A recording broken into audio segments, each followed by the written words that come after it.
اعوذ باللہ من الشیطان الرجیم بسم اللہ الرحمن الرحیم اللہم صلی علی محمد وعلی آل محمد۔ آج ہم سورۃ البقرہ کی آیت نمبر 111 تا 120 تک کا ترجمہ اور مختصر تفسیر بیان کریں گے۔ اللہ رب العزت سے دعا ہے کہ اللہ ہمیں اسے صحیح صحیح بیان کرنے اور اس پر عمل کرنے کی توفیق عطا فرمائے۔ وَقَالُوا لَن يَدْخُلَ الْجَنَّةَ، اور انہوں نے کہا ہرگز داخل نہ ہوگا جنت میں الا من کان ہدن، سوائے جو یہودی ہوا، او نصارا یا نصرانی یعنی عیسائی۔ تلک امانیہم، یہ ان کی جھوٹی آرزویں ہیں۔ کل ہاتوا برہانکم، کہہ دیجئے کہ تم لاؤ اپنی کوئی دلیل، ان کنتم صادقین، اگر تم سچے ہو۔ ان کا کہنا ہے کہ کوئی شخص جنت میں نہ جائے گا جب تک کہ وہ یہودی نہ ہو جائے، یا عیسائیوں کے خیال کے مطابق عیسائی نہ ہو جائے۔ تو اللہ رب العزت فرماتا ہے کہ یہ ان کی آرزویں ہیں، تمنائیں ہیں، خواہشیں ہیں۔ ان سے کہہ دیجئے اپنی دلیل پیش کریں اگر تم اپنے دعوے میں سچے ہو۔ دراصل یہ ہیں تو محض ان کے دل کی خواہشیں اور آرزویں، مگر وہ انہیں بیان اس طرح کر رہے ہیں کہ گویا فی الواقع یہی کچھ ہونے والا ہے۔ بلا من اسلم وجہہ للہ، بلا کیوں نہیں، من اسلم جس نے جھکا دیا، وجہہ اپنا چہرہ، للہ اللہ کے لیے، وہو محسن اور وہی نیکوکار ہے، فلہ اجرہ عند ربہ، تو اس کے لیے اس کا اجر ہے اپنے رب کے پاس، ولا خوف علیہم، اور نہ کوئی ان پر خوف ہوگا، ولا ہم یحزنون، اور نہ ہی وہ غمگین ہوں گے۔ یعنی دراصل نہ تمہاری کچھ خصوصیت ہے نہ کسی اور کی، حق یہ ہے کہ جو بھی اپنی ہستی کو اللہ کے اطاعت میں سونپ دے گا اور عملاً نیک راستے پر چلے گا، اس کے لیے اس کے رب کے پاس اس کا اجر ہے، اور ایسے لوگوں کے لیے کسی خوف یا رنج کا کوئی موقع نہیں۔ وقالت الیہود، اور کہا یہودیوں نے، لیست النصارى علی شیء، کہ نصارہ کسی چیز پر نہیں ہے۔ وقالت النصارى لیست الیہود علی شیء، اور نصارہ نے کہا کہ یہودی کسی چیز پر نہیں ہے۔ وہم یتلون، حالانکہ وہ پڑھتے ہیں کتاب کو، کذالک اسی طرح، قال الذین لا یعلمون، اسی طرح کہا ان لوگوں نے جو علم نہیں رکھتے، مثل قولہم، ان جیسی ہی بات، فاللہ، پس اللہ، یحکم، فیصلہ کر دے گا، بین یوم القیامہ، قیامت کے دن ان کے درمیان، فیما کانوا فیہ یختلفون، جس میں وہ اختلاف کیا کرتے تھے۔ یہودی کہتے ہیں کہ عیسائیوں کے پاس کچھ نہیں، عیسائی کہتے ہیں یہودیوں کے پاس کچھ نہیں، حالانکہ دونوں ہی کتاب پڑھتے ہیں، یعنی اہل کتاب ہیں۔ ایک گروہ پر تورات نازل ہوئی، دوسری پر انجیل نازل ہوئی۔ اسی قسم کے دعوے ان لوگوں کے بھی ہیں جن کے پاس کتاب کا علم نہیں ہے۔ یہ اختلافات جن میں یہ لوگ مبتلا ہیں، ان کا فیصلہ اللہ قیامت کے روز کرے گا۔ یعنی مشرکین عرب کی بھی بات ہو رہی ہے، یہودیوں اور نصارہ کے ساتھ مشرکین عرب کی بھی بات رہی۔ آگے اللہ فرماتا ہے وَمَنْ أَظْلَمُ مِمَّنْ مَنَعَ مَسَاجِدَ اللَّهِ، وَمَنْ أَظْلَمُ، اور کون ہے بڑا ظالم، مِمَّنْ مَنَعَ، جو روکتا ہے، مساجد اللہ، اللہ کی مسجدوں سے، أَن يُذْكَرَ، کیا ذکر کیا جائے، فی اسمہ، اس میں اس کا، وَسَعَىٰ فِي خَرَابِهَا، اور کوشش کرتا ہے اس میں خرابی پیدا کرنے کی، ویرانیاں پیدا کرنے کی۔ أُولَٰئِکَ مَا كَانَ لَهُمْ، یہی وہ لوگ تھے، یہی لوگ جو نہ تھا ان کے لیے، أَن يَدْخُلُوهَا، کہ وہ داخل ہوتے، إِلَّا خَائِفِينَ لَهُمْ، مگر ڈرتے ہوئے ان کے لیے، فی الدنیا خزي، دنیا میں رسوائی ہے، وَلَهُمْ فِي الْآخِرَةِ عذاب عظیم، اور آخرت میں ان کے لیے بڑا عذاب ہے۔ یعنی اس شخص سے بڑھ کر ظالم کون ہوگا جو اللہ کی مسجدوں میں، اللہ کی عبادت گاہوں میں ان کے نام کی یاد سے روکے، اس کے نام کی یاد سے روکے اور ان کی ویرانی کے پیچھے پڑ جائے، ویران کرنے کے پیچھے پڑ جائے۔ ایسے لوگ اس قابل ہیں کہ ان عبادت گاہوں میں قدم نہ رکھیں، اور اگر وہاں جائیں بھی تو ڈرتے ہوئے جائیں، ان کے لیے تو دنیا میں رسوائی ہے اور آخرت میں عذاب عظیم ہے۔ یعنی بجائے اس کے کہ عبادت گاہیں اس قسم کے ظالم لوگوں کے قبضہ اقتدار میں ہوں اور یہ ان کے متولی بن جائیں، ہونا تو یہ چاہیے کہ خدا پرست اور خدا ترس لوگوں کے ہاتھ میں اقتدار ہو اور وہی عبادت گاہوں کے متولی رہیں، تاکہ یہ شریر لوگ اگر وہاں جائیں بھی تو انہیں خوف ہو کہ شرارت کریں گے تو سزا پائیں گے۔ یہاں ایک لطیف اشارہ کفار مکہ کے اس ظلم کی طرف بھی ہے کہ انہوں نے اپنی قوم کے ان لوگوں کو جو اسلام لا چکے تھے بیت اللہ میں عبادت کرنے سے روک دیا تھا۔ وَلِلَّهِ الْمَشْرِقُ وَالْمَغْرِبُ، اور اللہ ہی کے لیے ہے مشرق بھی اور مغرب بھی، فَأَيْنَمَا تَوَلُّوا، سو جس طرف تم منہ کرو، فَثَمَّ وَجْهُ اللَّهِ، تو تم اللہ کا سامنے پاؤ۔ ان اللہ واسع علیم، بے شک اللہ وسعت والا اور جاننے والا ہے۔ یعنی مشرق بھی اللہ کا اور مغرب بھی اللہ کا، جس طرف بھی تم رخ کرو گے اسی طرف اللہ کا رخ ہے۔ اللہ بڑی وسعت والا اور سب کچھ جاننے والا ہے۔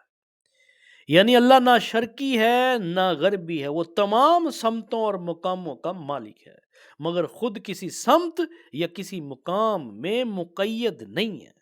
لہذا اس کی عبادت کے لیے کسی سمت یا کسی مقام کو مقرر کرنے کے معنی یہ نہیں ہے کہ اللہ وہاں یا اس طرف رہتا ہے، اور نہ یہ کوئی جھگڑنے اور بحث کرنے کے قابل بات ہے کہ پہلے تم وہاں یا اس طرف عبادت کرتے تھے، اب تم نے اس جگہ یا سمت کو کیوں بدل دیا۔ یعنی اللہ تعالیٰ محدود نہیں ہے، تنگ دل نہیں ہے، تنگ نظر نہیں ہے، تنگ دست نہیں ہے، جیسا کہ تم لوگوں نے اپنے اوپر قیاس کر کے اسے سمجھ رکھا ہے، بلکہ اس کی خدائی بھی وسیع ہے، اس کا زاویہ نظر اور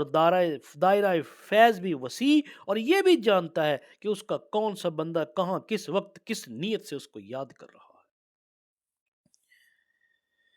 وقالو، انہوں نے کہا، اتخذ اللہ، بنا لیا اللہ، ولدن، بیٹا، سبحانہ، وہ پاک ہے،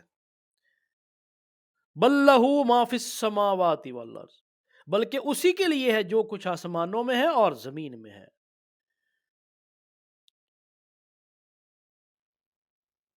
کل لہ قانتون، اور سب اسی کے زیر فرمان ہیں۔ ان کا قول ہے کہ اللہ نے کسی کو بیٹا بنا لیا۔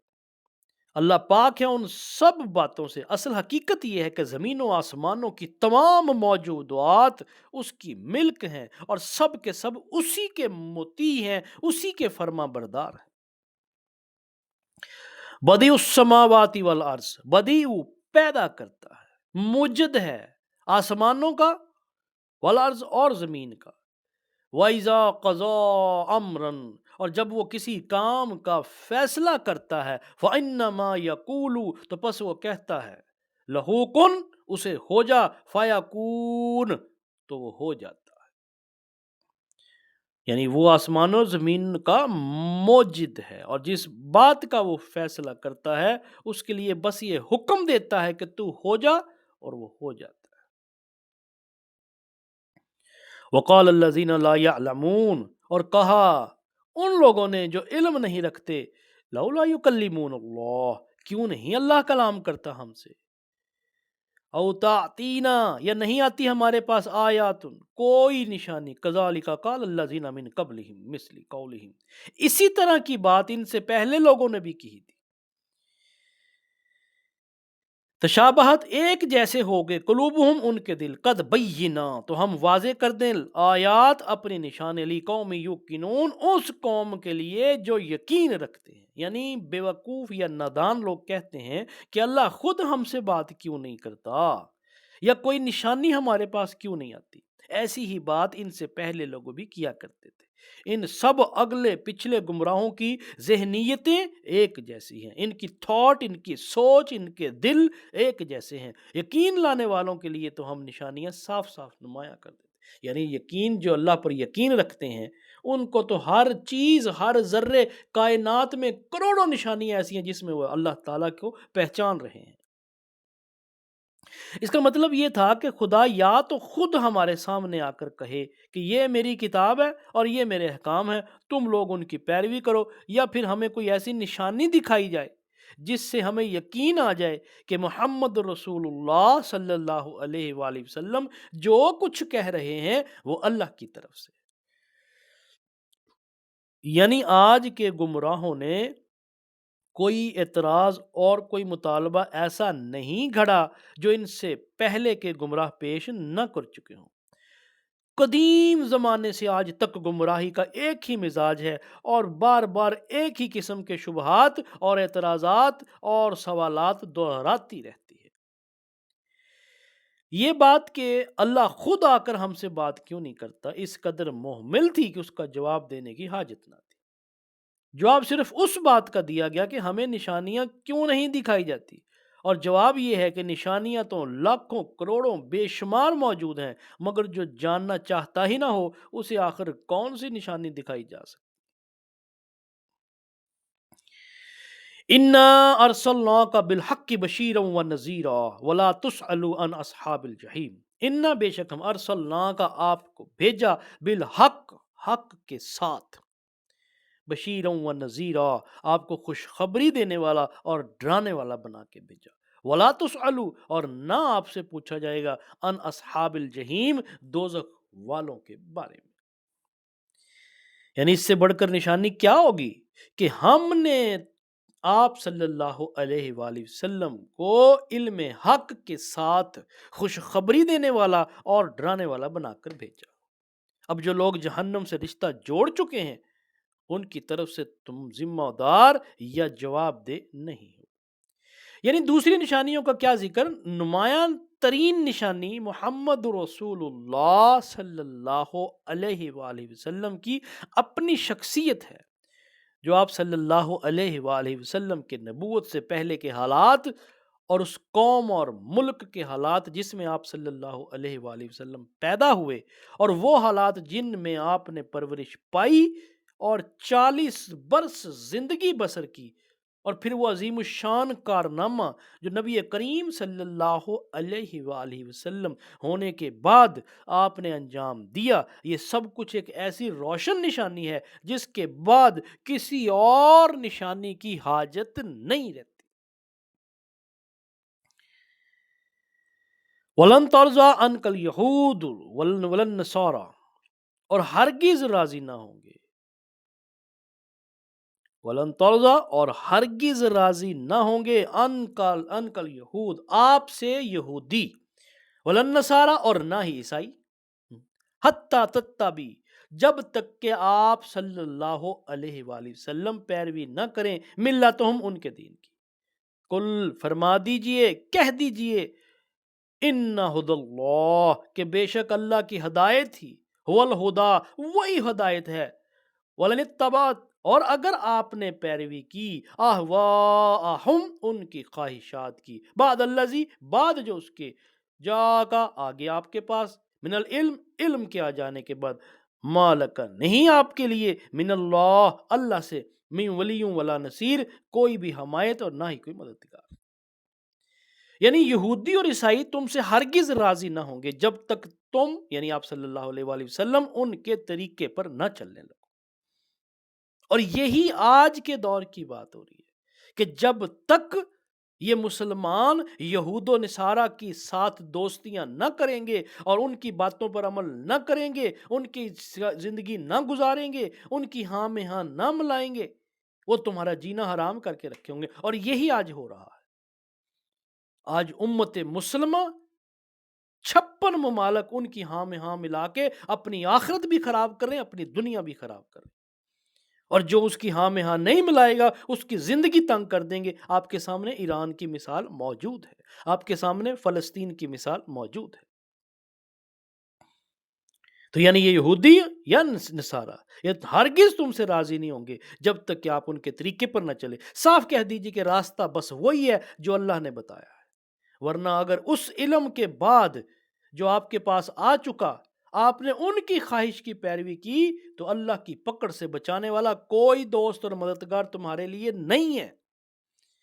یہ واضح اللہ تعالیٰ نے بتا دیا امام الانبیاء صلی اللہ علیہ وآلہ وسلم کو کہ کہہ دیجئے ان مسلمانوں کو بھی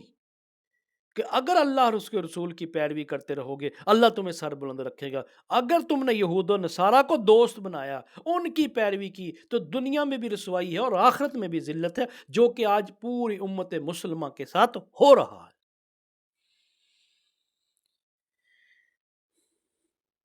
مطلب یہ ہے کہ ان لوگوں کی ناراضگی کا سبب یہ تو ہے نہیں کہ وہ سچے طالب حق ہیں، یہ سچے طالب حق نہیں ہے یہود و نصارہ، اور تم نے ان کے سامنے حق کو واضح کرنے میں کچھ کمی نہیں کی۔ وہ تو اس لیے آپ سے ناراض ہیں کہ آپ نے اللہ کی آیات اور اس کے دین کے ساتھ وہ منافقانہ اور بازی گرانہ طرز عمل کیوں اختیار نہیں کیا، خدا پرستی کے پردے میں وہ خود پرستی کیوں نہ کی، دین کے اصول و احکام کو اپنے تخیلات یا اپنی خواہشات کے مطابق ڈھالنے میں اس دیدہ دلیری سے کیوں نہ کام لیا، وہ ریاکاری اور گندم نمائی جو جو فروشی کیوں نہ کی جو خود ان کا اپنا طریقہ اور شیوا رہا ہے، یعنی یہودیوں اور عیسائیوں کا۔ لہٰذا انہیں راضی کرنے کی فکر چھوڑ دو۔ یہ قیامت تک کے لیے مسلمانوں کو پیغام دیا جا رہا ہے، کیونکہ جب تک تم ان کے ساتھ رنگ ڈھنگ نہ اختیار کر لو، دین کے ساتھ وہی معاملہ نہ کرو جو یہ خود کرتے رہے ہیں، اور عقائد و اعمال کی انہیں گمراہیوں میں مبتلا نہ ہو جاؤ جن میں یہ مبتلا ہو چکے ہیں، اس وقت تک ان کا تم سے راضی ہونا ناممکن ہے، محال ہے۔ تو آج کے ہمارے مسلمانوں کو، علماء کرام کو سوچنا چاہیے کہ آج ہم جو یہود و نصارہ کے ساتھ دوستیوں کی پنگیں بڑھا رہے ہیں، اس کا انجام رسوائی ہے، اس کا انجام بربادی ہے، نہ صرف دنیا کے لیے بلکہ آخرت کے لیے۔